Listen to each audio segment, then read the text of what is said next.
So with this challenge, because it's so wide open as far as the topic, so broad, so many different ideas came to mind. I thought about, going out and walking on water on the lake.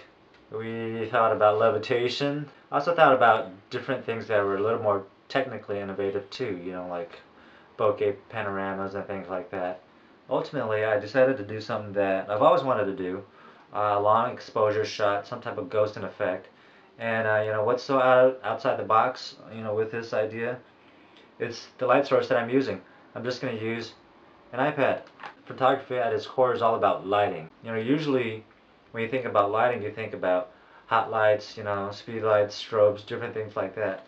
But I wanted to try something different. I just wanted to see what kind of lighting a device like this could provide. While taking it, there's a lot of trial and error. I mean, you have to determine, the best exposure, how many seconds you're going to hold it in front of your subject and all. The inspiration behind it also is just on the word, I guess, outside the box. I wanted to take a picture of a person. Sometimes we're angry, sometimes we're confused, and I wanted to capture all of that with this long exposure. At the end, the results were pretty fun, I mean, it was kind of scary because it's late at night and, we're fooling around with ghosting stuff. But at the end of the day, when I saw the results, I felt it was something that I can go with.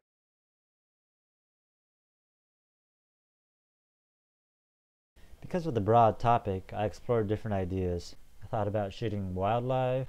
I thought about a cityscape. We went out and, being in the Pacific Northwest, we got rained on a lot. Rain photography was definitely an idea. I thought about, busting a Chris Angel and walking on the water. Levitating on the water. Even levitating in the forest. In the end, I went with an approach that I think produced a photo with a little more emotional connection. The task is to do something outside the box. What I've always wanted to do was, like a long exposure ghosting effect. Our light for today is going to be just this little guy, the iPad. It's going to be the only thing lighting our model.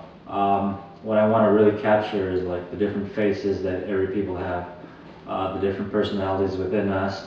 Okay, so what we're going to do now is we're going to flick off the lights and then we're going to show you how we use the iPad to light up our subject. Nothing else but the iPad and camera on a long exposure.